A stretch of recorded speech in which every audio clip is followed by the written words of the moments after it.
S மக்களே, live update கொஞ்சம் பார்க்கலாமா? லைவில் வந்து கனி கதை சொன்னாங்க, துஷார் கதை சொன்னார். துஷாரோட கதை ஒரு மாதிரி ஜாலியாக நல்லா இருந்தது. கனி வந்து என்னென்ன கஷ்டப்பட்டாங்க, 2 தங்கச்சி அவங்க எப்படி அம்மா மாதிரி இருந்து வளர்ந்தாங்க, அவங்க வெளி உலகத்துக்கு எக்ஸ்போஸ் ஆகவே இல்லை, இப்போ தான் எக்ஸ்போஸ் ஆகிறேன், கொஞ்சம் கொஞ்சமாக பழகிறேன்னு சொல்லியிருந்தாங்க. அதில் எதுவுமே எனக்கு பொய்யா தெரியல. மோரோவர் இங்கே இருக்கிற எல்லாருமே கனியை டாக்ஸிக்குன்னு சொல்கிறாங்க. இருந்தாலும் நியூஸே இல்லாத சப்ஸ்கிரைபர்ஸே இல்லாத மொக்க சேனல் எனக்கு மட்டும் கனி டாக்ஸிக்காக தெரில, ஏன்னு தெரியல. அவங்க ஏதோ ட்ரை பண்ணுறாங்க, அவ்வளோதான் எனக்கு தோணுது. அது சரியாகவும் இருக்கலாம், தவறாகவும் இருக்கலாம். பட் அவங்க பொதுவாகவே ஒரு மதர் ஃபிகர்லேருந்து பழகிட்டதுனால அவங்க கூட க்ளோஸாக பழகிறவங்கள்ட்ட அவங்க மதர் மாதிரியே நடந்துக்கிறாங்க.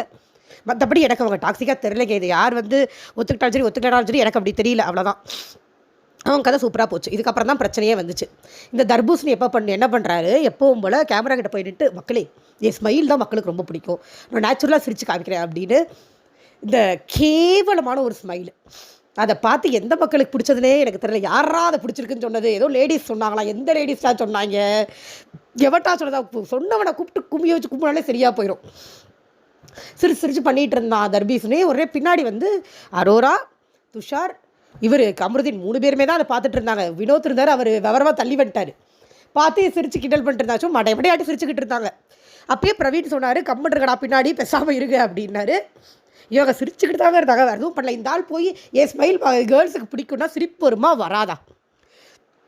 உடனே இந்த ஆள் என்ன பண்ணுறான், திரும்பி என்னை இப்போ பாரு நோண்டுறாங்க இப்போ போல கத்த ஆரம்பிச்சிட்டான். கத்திட்டு அவன் என்ன சொல்கிறான், இந்த மாதிரி பார்வதி என்ன பண்ணேன்னு நீ தெரியும், நீ ஜெயிலில் என்ன பண்ண தெரியும் சொன்னால் எல்லாருமே டென்ஷன் ஆகிட்டாங்க.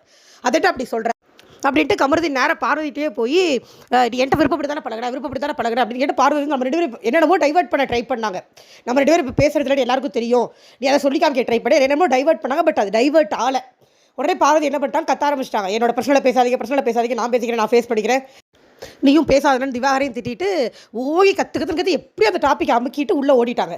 ஆக்சுவலாக என்ன நடந்திருக்குடா, இந்த பொறுக்கி பார்வதி கமருதீனோட சேர்ந்து எல்லா குத்தையும் ஜெயிலில் அடிச்சுட்டு பின்னாடி போய் திவாகர்கிட்ட என்னமோ கமருதீன் இந்த அம்மாவை வந்து தப்பாக நடந்துக்கிட்ட மாதிரி தப்பாக தொட்ட மாதிரிலாம் சொல்லி வச்சு நம்ம ஒரு ப்ரோமோ கூட பார்த்தோம். அந்த பைத்தியக்கார் தர்பூசணியும் அதை நம்பிட்டு என்னமோ உமன் கார்டு வச்சு பிரதீப் மாதிரி வெளியில் அனுப்பிடலாம். அந்த தர்பூசணிக்கு நினப்பு நான் சொல்ல போகிறேன் விஜய் சேதுபதின்னு ஆரம்பிச்சிருச்சு. ஆக்சுவலாக நம்மளுக்கு தெரியும், ஜெயிலேருந்து வெளியில் வந்தப்போ 2 பேரும் கூத்தடிச்சு வெளியில் போவே பிடிக்கலன்னு 2 பேரும் இழிச்சிக்கிட்டு 2 பேரும் ஜாலியாக தான் வெளியில் வந்தாங்க.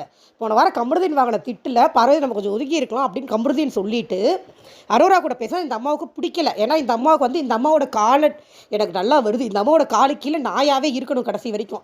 அவர் நாயா இல்லாமல் மனுஷனாக லைட்டாக மாறினது பிடிக்காம கமருதீன் மேலே தப்பாக பழிய போட்டு அவரை தப்பாக ப்ரோட்ரே பண்ண இந்த அம்மா ட்ரை பண்ணிகிட்டு இருக்கு.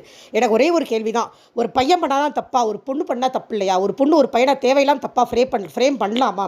அப்போ பார்வதி என்ன பண்ணுறது? தேங்க்யூ.